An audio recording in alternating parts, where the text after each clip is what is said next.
Welcome to the Herald Democrat Sports Podcast. I'm the sports editor of the Herald Democrat, Jason Del Rosa, and you're listening to the latest edition of the Herald Democrat Sports Podcast. We have 2 weeks left in the regular season. We are coming down to the end. We have had more people clinch. We have a lot of playoff implications both this week and next. We will talk about them all here on the podcast. You know the drill. You know how we do it. We start from the top. We work towards the bottom. We discuss everything we need to about those teams, and we will start as we always do with the Sherman Bearcats in District 6-5A Division 1 as they travel to face Frisco Wakeland. Sherman is 2-6 overall and 1-5 after they lost 41-10 against Frisco Lone Star. And Frisco Wakeland comes into this game at 6-2 and 4-2 in district play after they beat Frisco Lebanon Trail 28-14. This is a 7 o'clock start, and if you are headed to Frisco, make sure you're going to the right stadium. They are playing at Kuykendall Stadium. I know some places originally had that this game was at the Star, so don't go to the Star. Go to what has been Sherman's home away from home this season. I believe this is game number 3 for them at Kuykendall Stadium, and they've got their work cut out for them once again.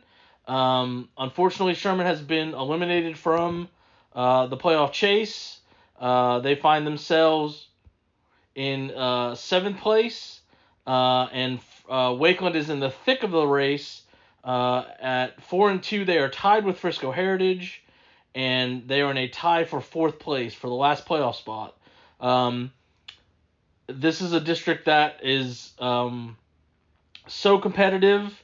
We've talked about it. We saw it last year. We're seeing it again this year, where nobody has clinched a playoff spot yet.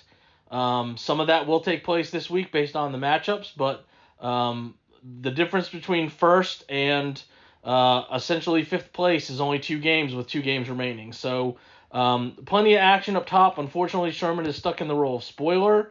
After last week's loss against Lone Star, in which they were competitive through the first quarter. It was only 14-7, and it was actually 17-10 early in the second quarter.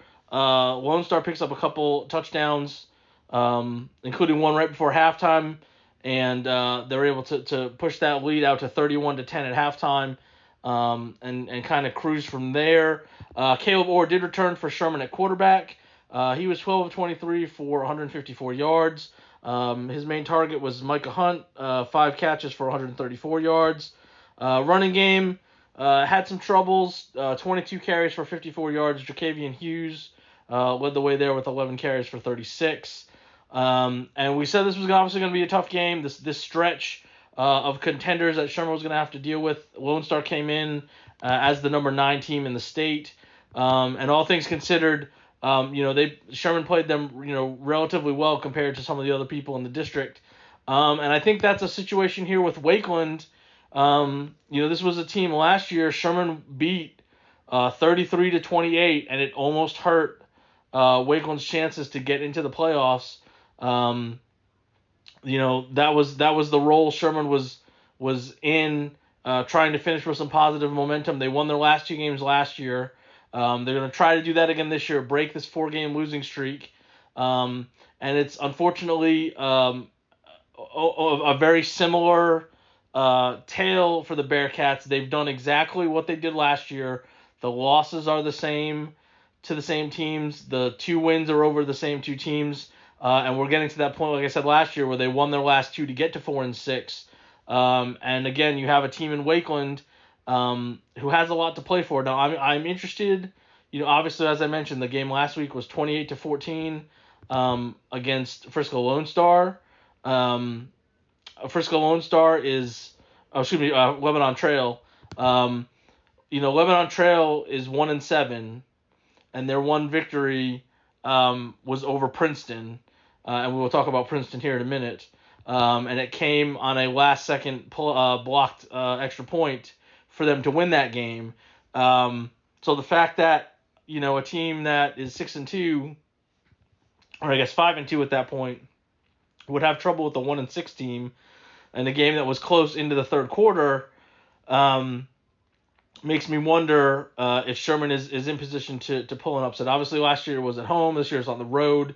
But Sherman handled Lebanon Trail 44-20. If you want to play some comparative scores there, I mean, that's one obviously that sticks out because that's the most recent opponent for Lebanon Trail, and a lot of people in this district have beaten Lebanon Trail rather badly. Of note with Wakeland's defense, they only gave up the 14 points last week. Before that, they had a shutout win over Frisco Centennial. Before that, they had a shutout win over Frisco Liberty. They have played very well on defense, and they're going against an offense that we're not 100% sure what Caleb Orr's status is going to be. Coach Allman said after he missed the previous game against Reedy that his hand injury, it's on his throwing hand. It was going to be a week-to-week thing on if he was available. Last week he was available. We saw how big of a difference it was. There was actual an ability to move the ball through the air, which there was not the week before on short notice. And so obviously that's going to be the biggest situation for Sherman's offense to watch is, will they have their starting quarterback? And if they do, he led the upset last year. He knows what he's getting into in a game like this. This was one of the starts that he made towards the end of last year. So he knows he's capable of doing it. And then of course you're going to have a game against probably a winless Liberty to finish to end up on that high note. So we'll see what happens. Again, unfortunately Sherman's in the role of spoiler. Letting that game against Centennial get away from them, hurt. But even then, they just were not able to hang with the top. They had that stretch of all the teams in front of them in the standings, and they've lost. They've played the top four and they've lost to the top four. So it was going to be they were going to need some serious help outside of that with a tiebreaker or whatever. But obviously you'd like to see them finish on a positive note. Do what they did last year, get some momentum going into the off season with this big junior group that's going to be back next year. And to give the seniors, there's a handful of 3-year guys on both sides of the line, both sides of the ball that have started, and you want to have them, again have a good finish to their careers, even though they're not going to make the playoffs. So that's Sherman going to Frisco Wakeland, 7:00 on Friday in District 6-5A Division I action. We talked about Princeton, and they were the opponent for the Denison Yellow Jackets last week. Denison in essentially a must-win in facing Princeton, and they were able to come away with a 48-24 victory. So they are 4-4 overall and 2-3 in District 7-5A Division II action. And they are hosting the Crandall Pirates, who are 5-3 and 3-2 in district after they won 26-21 against Terrell. Let's recap that win over Princeton. So this was a game where Denison went in dealing with a lot of injuries. We knew about some of them beforehand. Obviously, Kyson Hussein probably not going to return this season after getting hurt early in the game against Melissa. Jack Allman gets hurt late in the game against Melissa with an ankle injury, and so he's unable to go. Grant Yerkes got hurt on special teams early in the game as well.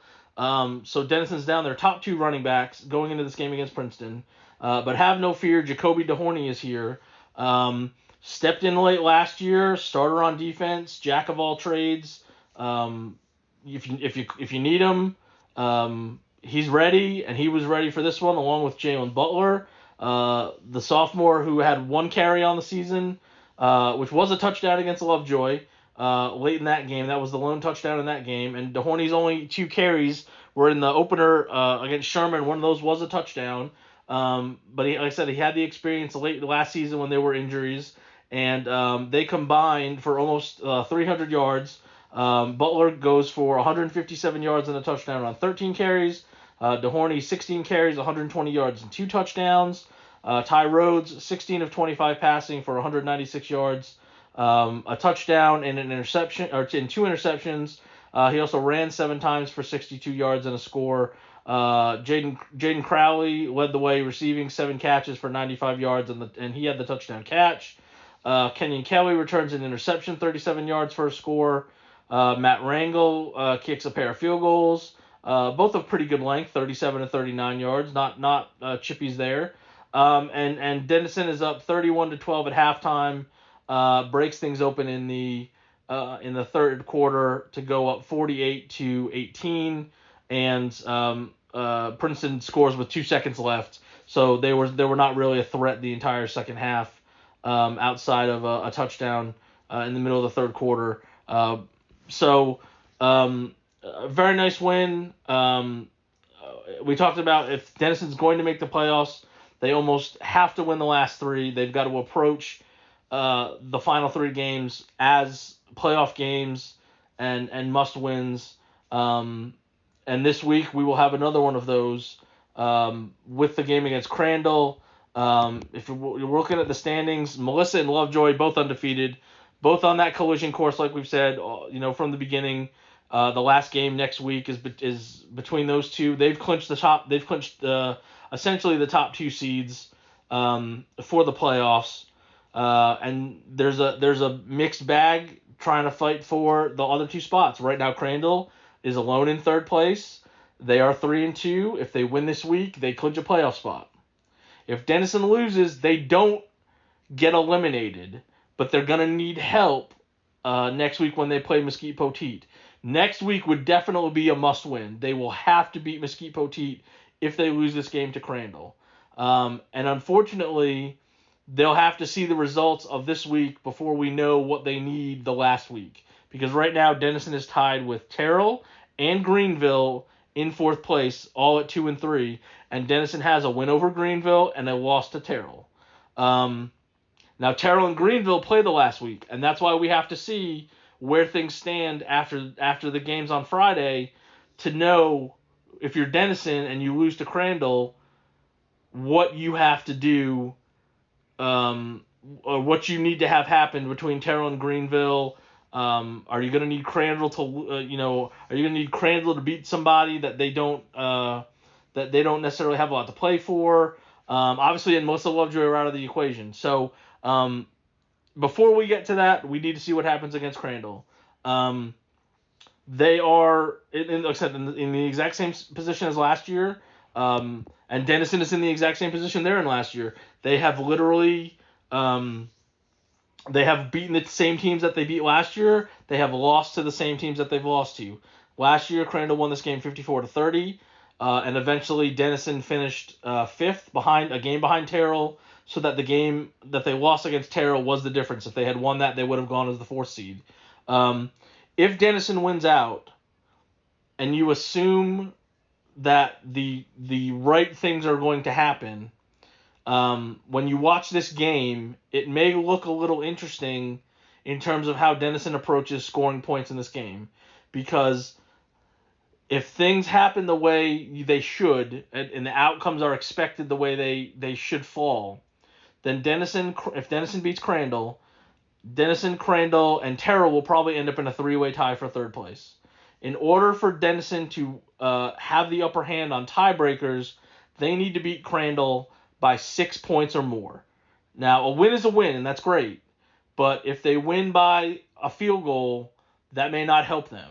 So, if it's late in the game and the game is tied, and Denison could kick a field goal to win, they're probably they may not kick the field goal to win because they need the touchdown. They need the 6 points, because if they kick the field goal and win and they end up tied, they would probably lose the tiebreaker when it comes to the points, the way the tiebreaker is set up. So if things look kind of weird, and what this happened with Sherman actually, I want to say maybe 4 or 5 years ago, they played a game in Tyler where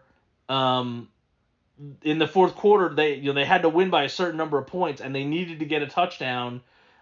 Even though they were winning, they had to play. They weren't trying to run the clock out. They had to go because I think they had to win by 11 or more, and they were only up 3 or 4. And everyone's like, what are they doing? They're throwing. The clock is stopping because it didn't matter. They would win the game, but ultimately they would get left out on a tiebreaker. And so Denison is probably going to be approaching this game like that. So anything more than 6 is good for them. Anything 5 and under in a win is bad. And so they're playing this game assuming that they win by that number, and they're going to beat Poteet, who's winless, and they will be sitting at 4-3.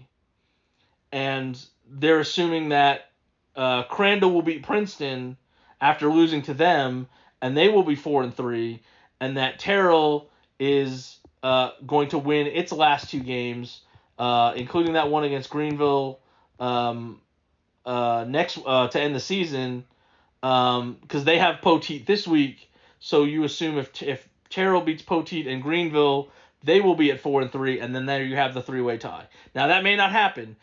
Greenville might beat Terrell, and that would be good for Denison. But you can't assume that's going to happen. You have to play for your worst case scenario, which would be the 3-way tie. So it's an interesting deal, but essentially Denison has to win, because if Denison loses and then beats Poteet, they're basically in the exact same position as last year, and then they would potentially need.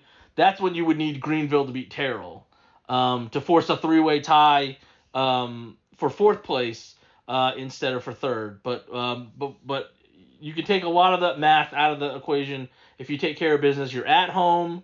We'll see how the injury situation is. I think there's a chance that Jack Allman might play. There's a chance. I don't want to say it's 50-50. But obviously it's a season on the line type of thing. I would assume if he has a chance to give it a go, I think that he probably would, just because of what it means. Maybe he's limited. Maybe you only use him in certain situations. You limit his carries to where he's going to be most effective, and you have capable backups, which we saw last week. Against a lesser opponent, but still, they got a chance to show what they could do. So, huge game in District 7-5A Division 2. It's obviously the game of the week in this district. Like I said, the other games, Terrell's going to play Poteet. That should be an easy win for them. Melissa's playing Princeton, and Lovejoy's playing Greenville. Lovejoy and Melissa should both win easily and continue on their way to that clash at the end of the season. So this is the swing game. This is the huge game in this district for sure, and we'll see what happens when Denison hosts Crandall in District 7-5A Division 2 action on Friday night. Moving down to 4A, we have Van Alstyne, and they are ending their season by hosting Gainesville. Van Alstyne is 5-3 overall, 4-1 in District 5-4A Division 2. They won last week 57-12 against Bridgeport. That clinched a playoff spot for the Panthers. They maintained their hold on second place, and they are going to go up against a Gainesville team that is coming off their bye. And Gainesville is 5-3 and 2-2. So the quick rundown in this district: Aubrey has already clinched the top seed. They are undefeated, 5-0. The worst they can do is lose their last game. And if they were to tie Van Alstyne, they have a tiebreaker because that's Van Alstyne's only loss. Van Alstyne in second place. This is their last game because they have the bye to finish. So if they win, they clinch the second seed, and would just be sitting around for a couple weeks to figure out who their playoff opponent's going to be.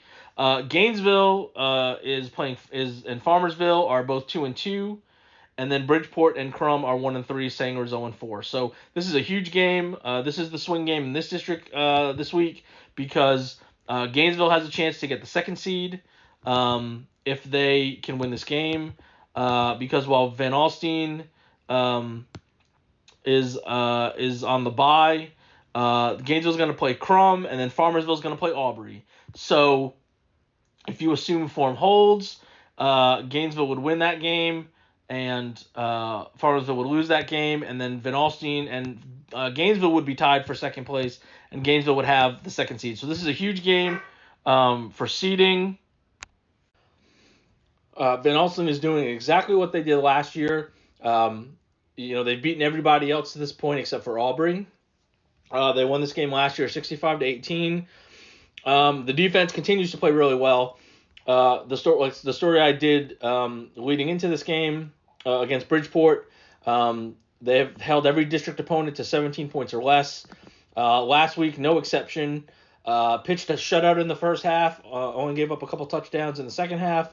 By then, they were already up, 50-0. And they were able to cruise from there. Weston Johnston with the big game, 8 of 10 passing for 172 yards and 2 touchdowns. He also ran for 2 scores. Braden Miller had a couple carries for 68 yards. One of those was a 59-yarder. He also caught one of the touchdown passes as he finished with 4 catches for 42 yards. Luke Juarez, his only catch was a 53-yard touchdown. He also ran 7 times for 53 yards. And Castor Fonseca, Johnston had 4 touchdowns. I don't know why. Did I say 2? He had 4 touchdowns. Castor Fonseca, 3 catches for 77 yards. And a pair of touchdowns. One of those is a 63-yarder. Michael Upchurch added a touchdown run. Just an all-around, really strong performance. Like we said, that defense just is shining, in this district. Even shutting down Aubrey with just allowing the 17 points there. So, they're doing what they continue to do. Obviously, like I said, this is the huge game. Gainesville, I think last year they had some injuries that maybe made that score a little lopsided, and this district has been kind of weird, just in terms of some of the matchups against each other. How does this team beat that team, and then turns around and loses to a team that beat? It's kind of a weird district. This game obviously is at home, so that's a good sign for Van Alstyne. And I think they don't want to go into a 2-week layoff for the playoffs off a loss. It's the last home game for the seniors. And so you've got a really good situation there for Van Alstyne. And then, like I said, they're just going to kick back. They'll have locked up the second seed potentially. Just waiting to see their opponent. They don't have to worry about the mess behind them because it's going to come down to the last week again for those other 2 playoff spots, because they're all going to kind of play each other, with the exception of Aubrey playing Farmersville, and then someone's going to try to sneak in. But Van Alstyne's been in a good spot the whole way. Like I said, they've played really well for the most part, both sides of the ball. And again, there's no shame in losing to Aubrey. Aubrey, has dominated the district, and they've always been the team to beat. No one's been able to beat them yet, but Van Alstyne's come the closest amongst this group. So Gainesville at Van Alstyne, big game in District 5 4A Division 2 on Friday night. Down to the 3A ranks, Whitesboro rejoins us this week after their bye. They are 4-4 and 3-1 in District 4 3A Division 1. And they are going to hit the road and take on Paradise, who is 8-1 and 4-1 in district play after they lost 26-14 against Brock in that big top 10 clash that we mentioned last week. We thought there was the potential that Whitesboro could clinch a playoff spot last week. Unfortunately, Peaster had other ideas, and they beat Ponder. So unfortunately, Whitesboro was not able to clinch while it sat on the sidelines. The next win or Peaster loss will clinch a playoff spot for the Bearcats.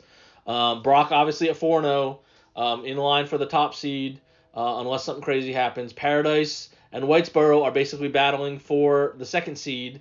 The winner of that game probably going to finish. The winner of this game this week is probably going to finish second behind Brock. And the loser is going to probably be the third seed. And then Ponder is at 2-2. And then Peaster is at 1-3. And obviously, like I mentioned, Peaster stays alive with that win over Ponder, because obviously they needed that for tiebreaker purposes. And Whitesboro finishes with Ponder last week. We've mentioned that the whole way through, that potentially that Ponder-Whitesboro game was going to be for seeding. And now it may be for Whitesboro to potentially clinch a playoff spot and hurt Ponder in the process, because Peaster is going to finish with Pilot Point and Boyd, and that could potentially get them to 3-3. Those are the two teams below them in the standings. Ponder this week, I don't want to say unfortunately for them, but they have Brock this week, so that would probably give them a third loss. So we could be looking at a crazy scenario tiebreaker, three-way tie if Whitesboro doesn't beat Ponder at the end. This is going to be a tough one for Whitesboro. Obviously, we've talked about the changes that Whitesboro's had. Paradise brought a lot of people back. And yes, Whitesboro has had success against them. They beat them last year in this district. They beat them and it was a close game in district play on a rainy day that contributed to the fact that nobody could really throw the ball. And then they rematched in the region semifinal, and Whitesboro won that 42-14. I don't say mostly, but Paradise's quarterback had gotten hurt the week before. But he's back. He's healthy. That offense is rolling. Obviously, there's no shame in losing to Brock as your only loss. They're averaging over 40. It's probably about 45 points a game ish. And they're giving up less than 10 points a game, and that's after the game they played last week, 26-14. So it's going to be tough going on the road. I'm sure Paradise is ready to enact some revenge based on the recent success by Whitesboro in the series. So if they're able to pull it off, that's amazing, and that's, like I said, that sets them up really well for the second seed, which is what they've been recently. Obviously, because Brock has always won the district the last couple of years. But at worst case scenario, if you lose, it still doesn't change the fact that you're probably going to have to beat Ponder in the last game, at least for a better seed. And in this case, it might be to clinch a playoff spot based on the other outcomes. So Whitesboro's still in a good spot. It's a tough game this week going to Paradise, but I think they'll be ready. They've had 2 weeks. That's one of the the bonuses for them to get healthy, to work on some things, maybe throw some wrinkles in there with the extra time to pull out a win. And if they don't, they still control their destiny. Everything is still there for them to get into the playoffs and have a decent seed if they can get third. So we'll see what Whitesboro can do when they go to Paradise for 4-3A Division I action on Friday night. In 5-3A Division I, going over to talk about Pottsboro. Pottsboro is going on the road to Commerce. They won last week 62-28 against Emory Reigns. So Pottsboro is now 7-1 and 3-1 in district play. Commerce lost 38-13 against Mount Vernon. That is who Pottsboro plays to end the season. And Commerce is 6-2 and 2-2 in district play. Again, this is another district where basically everybody except the bottom two are still alive. Winsboro has clinched the district title. I guess technically a share of the district title. But the number one seed, they're guaranteed to be the number one seed. Pottsboro sitting at 3-1, and in second place by themselves. Mount Vernon is at 3-2, and Mineola and Commerce are at 2-2. If Pottsboro wins, they've won 8 in a row against Commerce. If they win again this week, they clinch a playoff spot. But it's going to be a tough one because Commerce is having its best season since 2017. They're in a fight for their lives. Again, with this district, Reigns and Bonham are at the bottom. They're both 0-4. Obviously, they still have to play each other, but they're essentially out of it. And there are 4 teams fighting for 3 spots. And they're all going to play each other. Like we said, Pottsboro's got to play Commerce and Mount Vernon. Mineola's in this mix. Obviously, Pottsboro has the tiebreaker over them. But Mineola and Commerce end the season against each other, so that could be an elimination game. And Winsboro's not going to factor in either way. They play Bonham this week, and then they have the bye to finish. So we have this little round robin of people that are playing each other, and it's going to come down to the last week again. And it's going to come probably down to maybe a tiebreaker again. But Pottsboro can sort of stay above the above the fray, clinch their playoff spot. And they're coming off the nice rebound we talked about last week. They dropped their first game. Wasn't really close against Winsboro. Obviously, nobody's really played Winsboro close. And you're playing an Emory Reigns team, like we said, who's winless in district. Is not having a good. They were winless on the season. How are you going to bounce back in that game? And they bounced back in a big way. 62-28. Put the game away. By the third quarter, Major McBride held, and I say held in quotation marks, to 125 yards on just 11 carries. Did have 4 touchdowns. Obviously, his services were not fully needed because of the lopsided score, but those were his numbers. He went over 5,000 yards in his career. He scored the 90th touchdown run of his career, so some milestones there with a couple games to go in the season.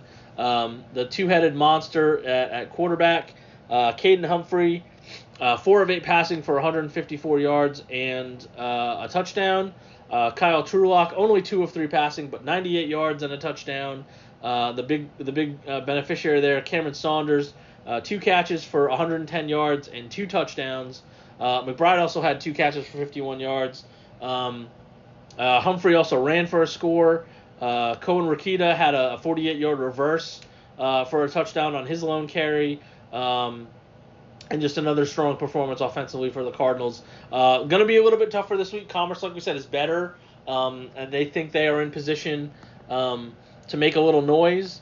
But again, I think Pottsboro's set up for a good result. Again, their game is 7 o'clock on Friday, so note that time if you're heading out to Commerce to watch Pottsboro Commerce in District 5-3A Division I action. Going down to Division 2 for 3A, out in District 6-3A, Division 2, SNS is going on the road to face Henrietta. SNS is 0-8 after an 0-3 in district after losing 62-0 against Holiday, and Henrietta won 27-23 against Callisburg. That was a little bit of an interesting score. I would have thought Callisburg might not have been able to win that game. So Henrietta's in the driver's seat for the second seed. Their loss is to Holiday. So Holiday is clinched a playoff spot. They're in first place. Only undefeated team at 3-0. I don't think anybody's going to beat them the rest of the way. So they're in line for the top seed. Henrietta and City View are both 2-1. Callisburg and Valley View are 1-2. And of course, SNS is at 0-3. Unfortunately, with the Rams, I feel like I'm singing the same song every week. Obviously, giving up 62 points is not ideal. It's hard to win that way, but it's also very hard when you don't score points.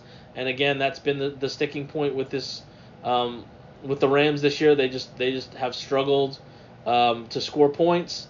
I think 5 of the last 6 games.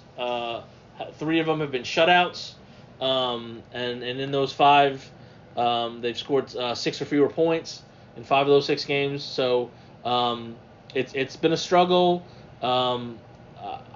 If you're SNS, obviously you just want to see some positivity towards the end of the season.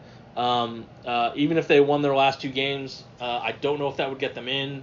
It's going to depend on the Callisburg Valley View game. To see if what would happen there, but for all intents and purposes, it's just about finding some momentum. Can you play a spoiler role against somebody? Is Henrietta, who played Holiday relatively tough, and then won a close game against a Callisburg team. Maybe a lot of people didn't think that they were capable of beating. Are they kind of overlooking SNS? They can clinch a playoff spot with a win, and of course they would still have City View left on the schedule. So maybe they're looking ahead because they know. Assuming they have Valley View left on the schedule to finish. SNS finishes with City View. Maybe this is a trap game for them. They're at home, so they just kind of think, okay, easy win. We'll take care of business, clinch our playoff spot, and go from there. So maybe that's a chance we see an interesting score come out of that matchup in District 6-3A, Division 2, late Friday night. We'll see what happens with SNS going to Henrietta. Switching over to District 8-3A, Division 2. Again, this is such an interesting district on a weekly basis. It seems like every week there's a matchup that you're like, okay, that's the matchup we want to see. There's, last week we had a couple that were going to be interesting. There is no all local matchup. All the three local teams play outside of the area opponents. I'll start with Gunner. I'll work my way down the standings, and we'll start with Gunner because they're in first. They're always in first. They are actually playing on Thursday. So this is Thursday at 7 p.m. As of right now, that is still scheduled for 7 p.m. on Thursday. The weather, obviously, if you've noticed, has been rather rainy for the first time in a long time. We only had that one night that really was affected by rain on that Friday a couple weeks ago, and unfortunately this this has started on depending on where you were, there was some rain on Monday, and it's kind of every day somebody's getting rain somewhere. So this is still on the docket for 7 p.m. on Thursday. It was moved to Thursday because of officials. So I don't think they can just throw it on a Friday if they want to. So this may be a game that goes late into the evening just based on dealing with weather. It may get moved up maybe an hour or so because of weather. But again, this is scheduled for Thursday at 7 p.m., so note that. And it's at Leonard. Gunner is 8-0, 3-0 in district play. They are the top-ranked team in the state as the defending champion. They won last week 75-0 against Lone Oak. And Leonard won a wild one, 59-50 against Blue Ridge, and they are 5-3 and 2-1. And they are currently tied with Bells for second place. So Bells and Leonard 2-1, Lone Oak and Blue Ridge 1-2, Howe 0-3. If Gunner wins, they clinch a playoff spot. If Gunner wins, they clinch the top seed. I think this is the last opponent that has a chance. So far, the three opponents in district play have not had a chance. Lone Oak got a taste of that last week.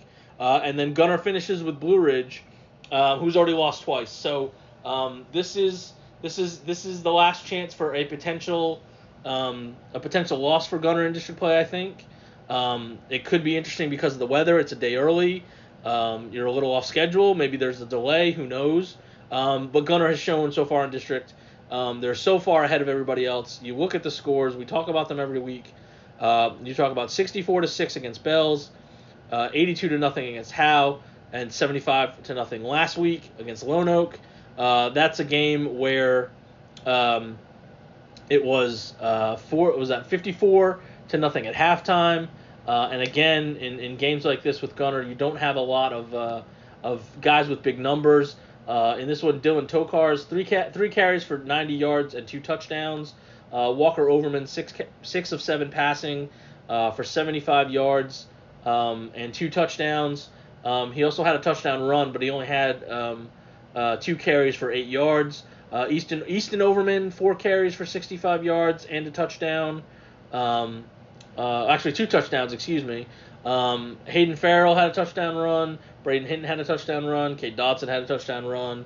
Touchdown passes, receiving guys. Cone Scallern, 3 for 43 and a touchdown. Boston Standridge had 2 catches for 37 yards. Cole Harpole, his lone catch was 19 yards for a touchdown. Jace Martin had a touchdown catch. And again, defensively, just dominant.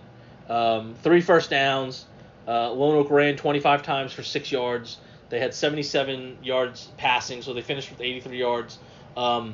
It's just Gunner's on a roll, both sides of the ball doing what they do. Now, Leonard, we've talked about them a little bit because of the games they've had against some of the other local teams leading into this game. And we've talked about the one thing Leonard has is offense. They have put up points. I believe the stat the last time was they've scored at least 35 points in every game. Now, granted, in those games, they've given up 60 points, and they've given up 63 points, And we saw last week they scored 59 points, but they gave up 50 points. So, but Leonard can score.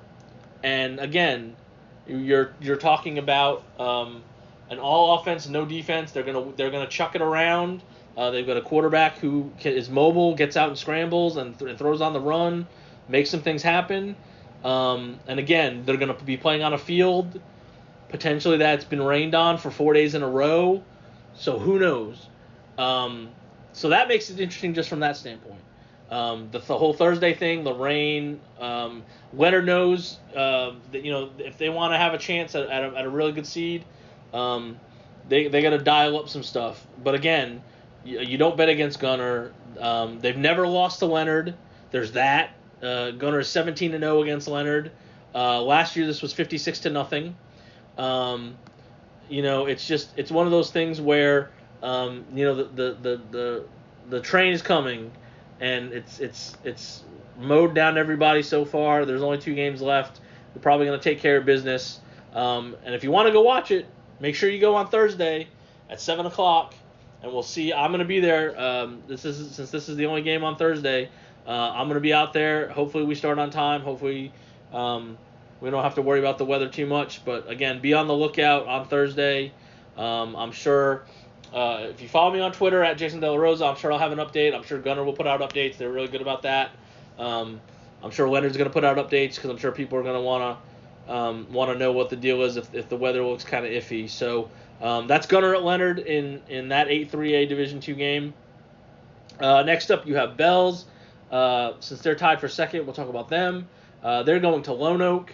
Bells is 6-1 and 2-1 after they won 63-14 against Howe, and of course Lone Oak lost 75-0 against Gunnar.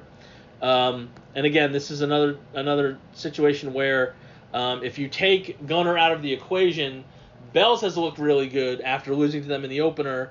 Again, last week, they put up 60 points on Blue Ridge 2 weeks ago, and then last week they put up 63 in the win over Howe, and they do it in typical Bells fashion with 438 yards all on the ground, averaging nearly 10 yards a carry. Easton Helgren leads the way, 8 carries for 184 yards and 4 touchdowns. Hayden Allen, 11 carries for 93 yards and 2 scores. Blake Reeves gets in on the action, 4 carries for 53 yards and a pair of touchdowns. Helgren also returned a punt 42 yards for a touchdown. And they held Howe 4 first downs, 128 total yards, 3 turnovers.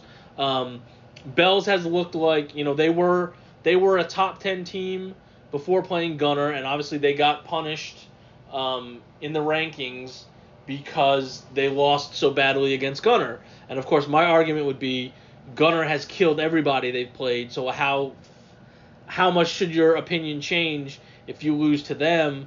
But Bells is doing what they have done the last couple years.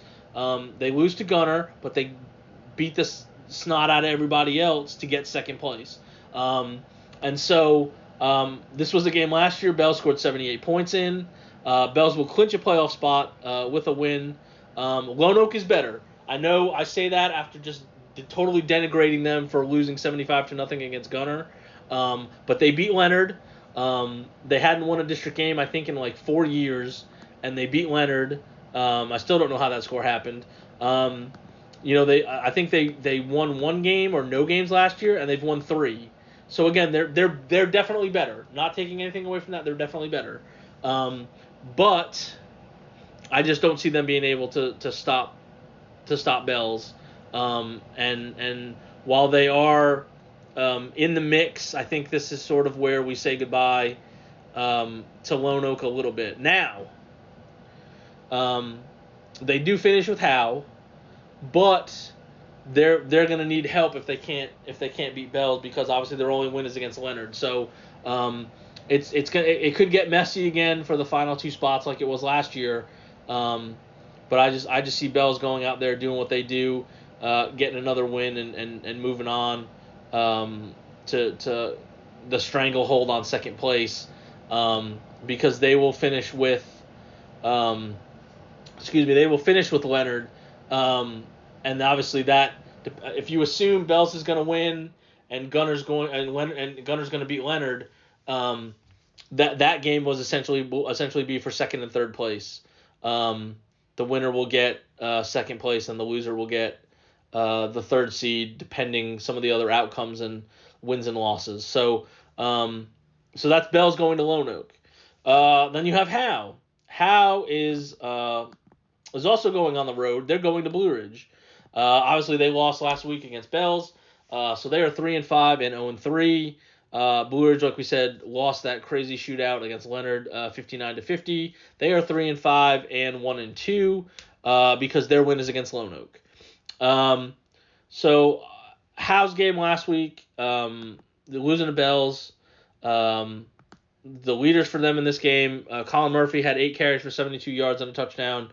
Braden Ulmer had 11 carries for 48 yards and a touchdown, and that was sort of it. Obviously, injuries have been an issue with them all season. We've talked about that. Knox Bounds has now been sidelined, who was their, the sophomore running back who's been their leading rusher up to his absence. So obviously that changes things. If Howe is going to be a factor, they got to win this week. You gotta find a way to win out. And if they do, they've got a chance at fourth place because, again, it's in their hands. They've got They've got Blue Ridge this week. They've got Lone Oak next week. If you get to 2-3 and you've beaten Lone Oak and Blue Ridge, you could have a 3-way tie for fourth place and sneak in. So I know things are not going well. You're 0-3 in district. The scores haven't necessarily been all that great and promising to think you can do it. But I know Coach Brian's over there, and those coaches are saying, look, we're not out yet. We got a chance. We're playing the 2 teams right in front of us. You want to make the playoffs? We got to treat this week like a playoff game. We're going on the road, so it's like a playoff game, and then we've got to win the last game to stay in the mix. So Howe's got a chance. I know that's crazy to say based on their recent results and dealing with the injuries that they're dealing with, but they are still in the mix, at least going into the game at Blue Ridge in that 8-3A District 2 matchup there. So again, all 3 of those games going to be interesting to see. Obviously, Bells and Blue Ridge and them, they'll know what Leonard did, assuming it's a loss. They'll know for sure because it'll happen hopefully on Thursday, and so that'll let them know what's happening on Friday. But again, I think all 3 games obviously are impactful, just based on how the standings are so close going into the final 2 games of the season in that district. Going down to 2A and 6-2A Division 1. Again, we don't have an all-local matchup. All 3 of them are playing different opponents. But again, we're at that time of year where every game has that intrigue factor. And this district is no different. You have all the teams alive because of the situation with Tom Bean, and we'll start with them because they're on a roll. The Tom Bean Tomcats win their second straight district game last week, 42-14 against Alvord. They're 5-3 overall, 2-1 in this district. If they win on the road at first place Nakona, it's their first winning season since 2008. They're trying to win 3 straight district games for the first time since 2016. I talked about it before district play. This team was better than last year. We saw it in the non-district scores. We saw it in the wins in non-district, the way they played people tougher. They were going to pick people off. They were going to upend things. Last year, they were 0-5 in district play. It didn't matter that they couldn't go to the playoffs last year because they weren't going to qualify. Well, right now in this district, Nakona is 3-0 and in first place. They have clinched a playoff spot. Tioga and Tom Bean are tied for second place at 2-1. Alvord and Trenton are 1-2. White Wright is 0-3. And no one is out of it because with Tom Bean at the end, if they're in one of the top 4 slots, you're just taking them out and moving everybody up. So right now, they would be the 3rd seed. So if the season was over, Alvord would be moved up. Well, I guess Alvord and Trenton haven't played yet, so I don't think they have. So we'd have to figure out who had the tiebreaker there. Oh, no, they have played. Okay. Oh, and Alvord won. That's right. That was the close game. Okay. So Alvord would move up into the 3rd spot, and Trenton would move up into the 4th spot. So it's just it's messy from that standpoint. And I'm going to tell you right now, Nakona, who is 7-0, 3-0 after beating Tioga 62-38 last week, you better watch out, because you got a team coming in that has got nothing to lose. They are on a mission to. I did the story on them after they beat Whitewright, and Coach Fex basically said, "Look, we are out to prove if we could make the playoffs. If we did not have to deal with the UIL punishment to keep us out, we would have made it. Whether that's the district champion, the 4th seed, wherever. We want to prove on the field that we were good enough to make the playoffs. And right now, that's the case. And they got 2 games left. And if you tell me they beat Nakona, I'd believe it the way they're going right now. And if you told me that they finished the season with a win against Trenton, I would believe it. They're on a roll. The confidence continues to build. I think they can play with anybody in this district, and so far they've shown it. The game last week against Alvord, not close. Again, that's a team that was a playoff team last year. Beat them pretty handily last year.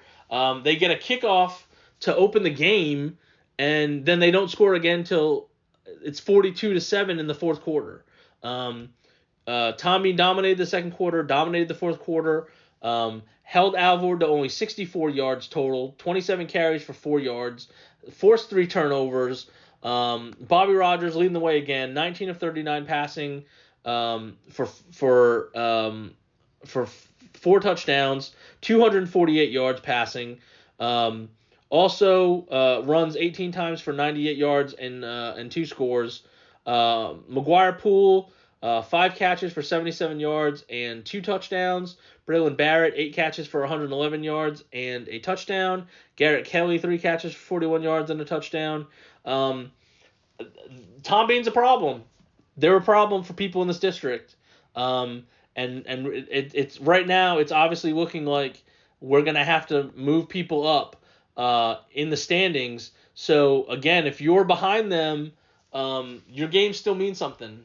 Like I said, you can't look at the standings and go, oh, we're 5th place, or we're last right now, because you win the last 2 games. Who knows? Because we have to kick Tom Bean out of the standings when we're figuring out the playoff deal. But Tom Bean's not playing like a team that can't go to the playoffs. They're playing on a mission, and if they come out of this game against Nakona on Friday, I would not be surprised if that's a win. So that's what Tom Bean's doing. They're just causing problems and headaches for everybody. With 2 wins already for people, that were playoff teams last year. They've beaten 2 of the 4 teams. This is the other one. They've already lost to Tioga, who was or is the defending district champ. I don't know if that's going to happen, obviously, because Nakona. We'll talk about that game next. But they've already beaten 2 of the 4 playoff teams last year, and if they do it this week, they'll have beaten 3 of the 4 playoff teams from last year. And they're hell bent on causing more problems and chaos over the last 2 weeks. Now Tioga, we talked about them because they were going to have a battle for first place. Winner was going to clinch a playoff spot, and unfortunately they come out on the end of a 62-38 loss. So they are 5-3, 2-1 in district, and Nakona, like we said, clinched a playoff spot, is alone in first place. So now Tioga goes to Trenton, who is coming off a 41-31 victory over Whitewright. Trenton is 4-4 and 1-2, and like we said, under the current situation, they are in the playoffs despite the fact that they are in 5th place, and sitting 1-2. But that's not a stronghold there. So this is obviously an interesting game. Trent's coming off a game, that they did well in offensively. Had to get a win. We talked about that matchup last week against White. Somebody was going to be 0-3, and you didn't want to be 0-3. And again with Tioga bouncing back from that loss that like I said, I think that opened a lot of eyes in the way that happened. It was 14-6 Nakona after the first quarter, and then the teams combined for 58 points in the second quarter. And so you get to halftime, and it's 48-30. And then in the second half, only 3 touchdowns total get scored. So it was a crazy second quarter. It just a lot of big plays on both sides. A couple more big plays, obviously, for Nakona, which ends up with over 600 yards of offense. They had 263 yards on the ground and 374 in the air. Now Tioga throws for 304 yards, but they only run for 97, and a couple of interception return for touchdowns by Nakona widened the gap a little bit. So that obviously hurt in that regard. Nakona doesn't have any turnovers. Tioga has 4. So that was a huge deal there. Hayden Hilliard, 23 of 43 passing for 286 yards. He does have 4 touchdowns. That's 4 touchdowns. Unfortunately, he does have the 3 interceptions and 2 got returned for touchdowns. Austin Norwood, his lone pass was an 18-yard touchdown. He also had a touchdown catch as part of 6 catches for 70 yards for him. Johnny Dorpinghouse, 4 catches for 103 yards and a touchdown. Sam Mott, 7 catches for 70 yards and a touchdown. Jake David had the touchdown catch from Norwood. Gage Anderson had a touchdown catch. And it was just a little too much to overcome just based on the way this game went. So, again, this is a big game for Tioga. You want to keep pace. You want to have a chance. You'll clinch a playoff spot with a win. I've said that about a lot of teams because we're at that time of year. These wins are huge. You lock in your spot, and then you can talk about seeding, and you can focus on all that sort of stuff. But again, this is a game between two teams that Trenton can't clinch a spot. I don't think. I know for sure they can't clinch with the win. They may clinch with a win and some help, but Tioga can definitely clinch with a win. And so that you get that taken care of and move on, and then you're good to go for the final week. Potentially for seeding. And the last game in this district is as White hosting Alvord. Again, two teams coming off losses. Alvord losing that game to Tom Bean. White losing the game to Trenton. So Alvord's 1-2. White 0-3. And again, just based on the math, much like with Howe, you're White struggled. We talked about them. The defense has been really good, but the offense has struggled. And then last week, total flip. White scores a season high in points. They're probably thinking, hey, if we score in the 30s, we're going to win that game with the way our defense is. And unfortunately, they give up the 41 points. So they're not able to keep pace with Trenton. And so, some guys had some big games. Ian Travis, 7 carries for 58 yards. Colt Yancey, 13 carries for 54 yards and 3 touchdowns. Gage Walker had almost 100 yards from scrimmage between 5 carries and 4 receptions. They just couldn't keep pace with Trenton in this one. And so now you look at them and you say, oh, we're 0-3. We don't have a whole lot of success. The last, you throw in the buys, probably it's about 6 weeks, since their last win. And, but here they are. This is a huge game. If you win this game, and you're 1-3, and Alvord's 1-3, and Tioga beats Trenton, and that makes Trenton 1-3, you've got a 3-way tie, essentially for third place because Tom Bean doesn't count. So if you're White, you're saying the same thing that they're saying at Howe. You're saying if we win our last 2 games, we have a chance, and you got to win the first one, and it's against a team that we mentioned with Alvord. They've had a lot of close games, and they're sitting at 4-3. They could easily only have one win. They could be 1-6 right now, maybe 2-5. So I don't know. I think this is a close game. I could totally see White Wright winning this game, and staying alive going into the last week. They may need some help going into the last week, but that's all you can ask for at this point. Win this game and you've got a chance. So that's White Wright hosting Alvord. Again, all 3 games in 6-2A Division 1. Extremely interesting because of the playoff ramifications and what things will set up for in the last game of the season for a lot of those teams. I think there's a chance everybody will still be alive going into the final game in 6-2A Division 1. The last 2A team we'll talk about, obviously down in 8-2A Division 2, the Collinsville Pirates. This is it's one of the top games for our area teams because this is a battle for first place in that district as Collinsville will host Munster. Again, this is a 7 p.m. start on Friday. So make sure that you note that. It's 7-1 Collinsville, 4-0 in district play after they won 47-10 last week against Santo. And Munster coming off their big rivalry win against Lindsay, 28-0.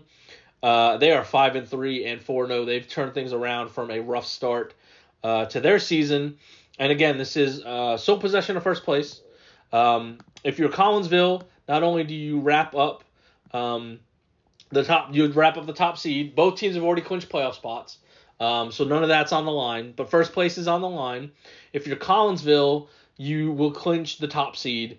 If you're Munster, you can't clinch the top seed because you finish with Celeste, unless Celeste loses, and I don't see Celeste losing because Celeste is at 3-1 and a game behind. Their only loss, obviously, is to Collinsville. And Lindsay's at 2-3. Santo's now 1-3. Errors at 1-4. Obviously right now Lindsay's in the best place to win the final playoff spot just because their 3 losses are to the teams ahead of them in the standings. They will play Santo. I take that back. Did Santo beat Lindsay? No, and Lindsay beat Santo, so they have the tiebreaker. That's what happened 2 weeks ago. So Lindsay's on track for the 4th seed, and obviously the top 3 spots are going to come down to the winner of the Collinsville-Munster game, and if it's Collinsville like it was last year, in a close game, I might add, so Munster knows they can play with this high-powered offense, that if Collinsville has won, then the Munster-Celeste game will decide the 2nd and 3rd seed. So huge game in this district, and again, Collinsville just continues to roll along. They moved up to 4th in the 2A Division 2 rankings this week after that win against Santo. Tied after the first quarter, kind of sluggish, kind of off track a little bit, but then they figured out in the second quarter, get a little boost from the second Jenkins quarterback, JJ. The freshman comes in, helps out a little bit, and then Logan Jenkins in the second half throws 3 touchdowns to break the game open. It was 28-10 at halftime. Santo did, obviously, gets just a field goal after the first quarter. Wasn't even, and it ends up with negative passing yards, only 146 yards total, just a handful of first downs. So really strong defensive effort there, obviously from Collinsville, and again they spread it around like they normally do. Logan Jenkins goes 20 of 31 passing for 338 yards and the 3 touchdowns. JJ Jenkins 8 of 9 passing for 73 yards and a touchdown. Landon Carpenter gets in on the action. He throws a touchdown, a 41-yarder on a receiver pass. He also had a pair of touchdown catches himself, 5 catches for 52 yards and those 2 TDs. Rylan Newman, 7 catches for 156 yards. Colin Barnes, 9 catches for 151 yards, and he had 3 touchdowns. Carter Scott, 2 catches for 21 yards. Parker Wells had 3 catches for 25 yards, also ran for a pair of scores.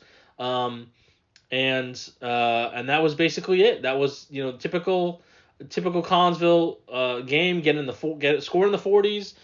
Defense rose to the occasion. Picked off a couple passes. They've been really good in the secondary the last couple weeks for sure.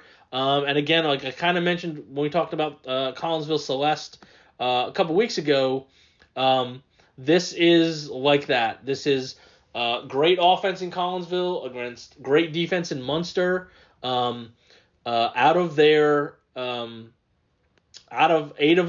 held 6 of 8 opponents to 14 points or less, and they've shut out the last 2.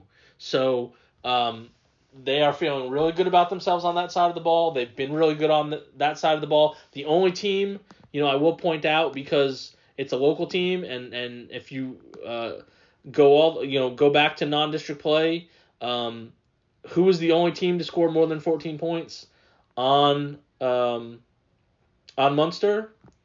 The only 2 teams to score more than 14 points on Munster. Well, they would happen to be the Pottsboro Cardinals, who put up 28, and that would be the Bells Panthers way back in the season opener. They put up 34. So against their level of competition, they've been really good defensively. Again, this was a game last year that was 25-13. It was at Munster, so maybe that plays a difference. I don't know. But you have a situation here with everything on the line. You're going to get the kitchen sink from Munster. You're going to get the kitchen sink offensively from Collinsville, and that's where we're at with Munster at Collinsville again, 7:00 in 8-2A, the big game in 8-2A Division II in that one. And one team is on a bye, and I'll just mention really quickly. Down in the 6-man ranks, the TAP 6-man ranks in Division III, District 2, Texoma Christian does not play this week. They're coming off a 45-0 loss against Azel Christian. So the district standings for Texoma Christian now going into their final game next week, which is going to be at Bethesda Christian to finish their season. Prestonwood North is 3-0. They've clinched the playoff spot. Azel Christian and Nazarene Christian are both 2-1, and Bethesda Christian is 0-2, and Texoma Christian is 0-3. So that'll be the last game for TCS next week. They had to win this week, last week against Azel Christian, and they had to beat Bethesda Christian. The Bethesda Christian part looks like that should be doable. Bethesda Christian is 1-7. They're gonna play this week against Nazarene. That's probably going to be a loss for them, and that would officially lock in Azel Christian and Nazarene Christian as the playoff teams from this district. 3 teams go. So Texoma Christian had to win their last 2. Hopefully they'll be able to end on a positive note. Again, just the fact that they're back playing. They've gotten through a full season. They've had pockets of success. They got a lot of guys coming back next year. Realignment's going to probably be very good to them. I know. I was looking at it. I've got to put a story together for it. But Prestonwood's going to be gone.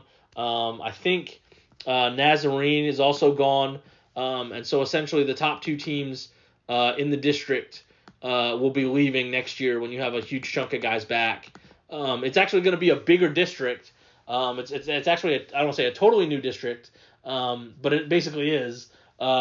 It's going to be a much bigger district, and it's going to be an easterly based district. So it's going to be a totally new deal for them next week. But again, they're on bye this week. They were supposed to, their district is weird because they had a team drop out, Granbury Cornerstone. So there should be one more game on the schedule for everybody. But so now the regularly scheduled bye. You have an extra bye in there because of that. So Texoma Christian will return next week for their final game of the season. So again, a lot of huge implications this week. A lot of teams looking to clinch playoff spots. A lot of teams looking to shore up their seeding. And we'll talk about it next week when we talk about who's been eliminated, who has to win their last game to get in. It's a great time of year for high school football. It's crazy. It's already here, but it's going to be fun. I thank you for listening. I appreciate the people who listen every week and hear me ramble on about everything that's going on with our Texoma teams. A lot of good stuff, a lot of great games. There's plenty of action. There's always teams playing at home. If you're interested in checking out some of these teams, they're really worth it. We have some really good teams around here. They're worth checking out. We get some really good players on some teams that maybe are not going to make the playoffs. Go check them out. We're going to have some games. We're going to have more than one game next week on a Thursday. So you'll have some options next Thursday if you don't want to, go sit in the rain and watch Gunnar Leonard this week. There's going to be 3 teams, including Denison, that'll be playing next week with some big things on the docket for them. So follow me on Twitter, like I mentioned, at Jason De La Rosa. Follow our social media at Herald Democrat, the Herald Democrat on Facebook. All-Texomaland on Facebook. That's just the high school stuff. If that's what you're interested in specifically, the website heralddemocrat.com. It's as up to date with stuff as I get it, as I post it, as I cover stuff. You'll always get that first. You may see stuff a day later too in the actual paper because of our deadlines. But if you go the day after stuff, you should see it at some point. If you want to know right away and read what's happening. So again, I thank you for listening. Depending on the weather, stay dry, or as dry as you can. And we will talk to you next week on the Herald Democrat Sports Podcast.